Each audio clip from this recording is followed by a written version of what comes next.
పదే పదే మిత్రులు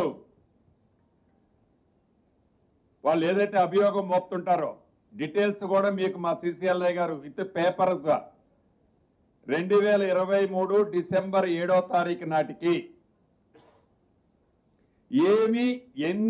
ఎంత ఏరియా ప్రొహిబిటెడ్ లిస్ట్ లో ఉంది,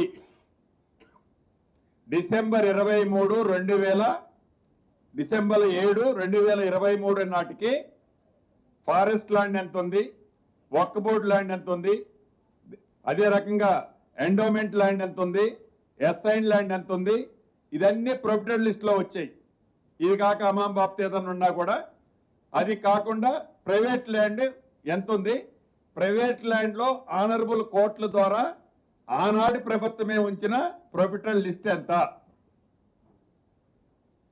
నిన్నటి వరకు ఈ ప్రభుత్వం వచ్చిన తర్వాత ప్రొహిబిటెడ్ లిస్ట్ లో పెట్టింది ఏంటి, ప్రొహిబిటెడ్ లిస్ట్ లో సేమ్ ఫార్మేట్ లో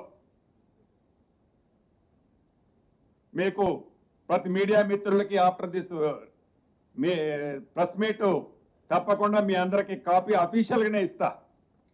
దాంట్లో లక్షల ఎకరాలు పెట్టారనో అపనిందలు ఉన్నదేంది పెట్టింది ఎస్ ఏం పెట్టినమనేది చెప్పిన. మీరు ఏడైతే ప్రభుత్వ స్థూముని కొల్లగొట్టాలని వేలాది ఎకరాలు ప్లాన్ స్కెచ్ గీశారో అక్కడ పెట్టింది డైరెక్ట్ నేను చెప్తున్నా. కానీ పేదోళ్ళది ఏడ పెట్టాలనే ఉద్దేశం లేదు. దీన్ని అడ్డం పెట్టుకొని ఈ కపుల్ ఆఫ్ డేస్ నుంచి మనం చూస్తుంటాం ఊర్లలో రోడ్డు మీద పోతుంటే మోటార్ సైకిల్ మీదనో కారు మీదనో పోతుంటే మొరుగుతా ఉంటే వెంటబడి ఉరికొస్తా ఉంటాయి. ఒకదాన్ని చూసి ఒకదాన్ని చూసి ఒకదాన్ని చూసి ఒకటి. ఆ మొరిగే ఏవైతే ఉన్నాయో ఆ మొరిగే దానికి వాటికన్నా ఒక అర్థం ఉంది. ఈ మొరిగే దాంట్లో నిజంగా నీ దగ్గర ఏదైనా ఆధారం ఉంటే ఒకళ్ళు స్క్రిప్ట్ రాస్తారు, ఒకళ్ళు చదువుతారు,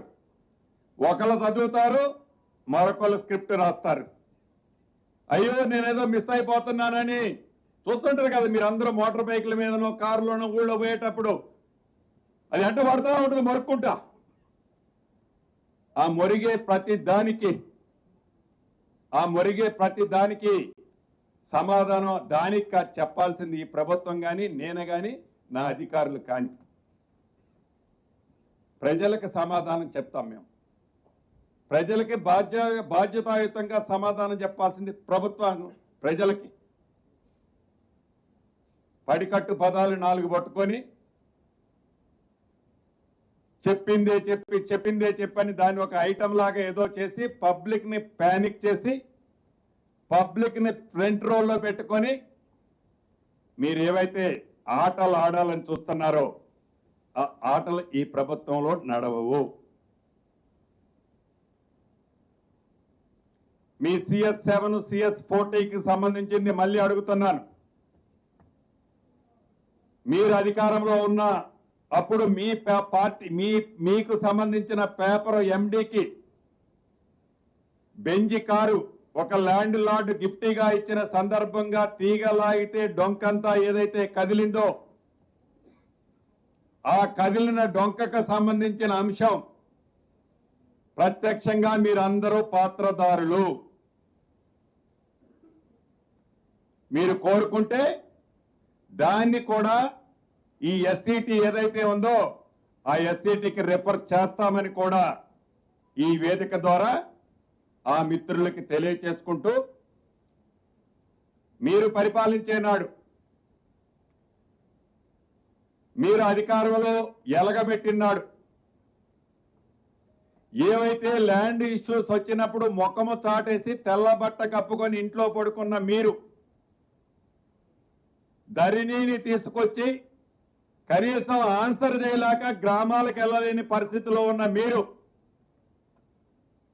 ఈ ప్రభుత్వాన్ని ప్రశ్నించడానికి ముందు ఒక్కసారి మీరు చేసిన అరాచకాన్ని గుర్తు తెచ్చుకోవాలని ఈ వేదిక ద్వారా ఆ మిత్రులకు తెలుపుతూ, నిన్న మొన్న 21, 22 2 రోజులు కరీంనగర్ నిజామాబాద్ జిల్లాలకి మా ఉన్నతాధికారులతో కలిసి నేను విస్తృత స్థాయి ఉమ్మడి జిల్లాల రివ్యూ మీటింగ్ పెట్టుకోవడం జరిగింది.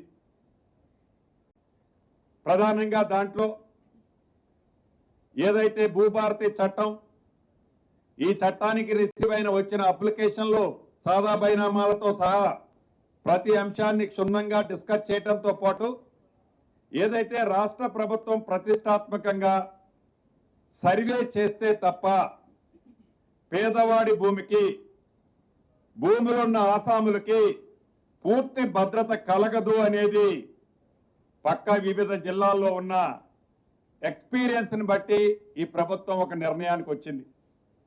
దాన్ని దృష్టిలో పెట్టుకొని మొదటి విడత 70 రెవెన్యూ గ్రామాలు ప్రతి జిల్లాలో చేయాలని ఏవైతే మా అధికారులు ఆదేశాలు ఇచ్చారో ఆ ఇచ్చిన ఆదేశాలు ఎంతవరకు ప్రోగ్రెస్ వచ్చాయి అనేది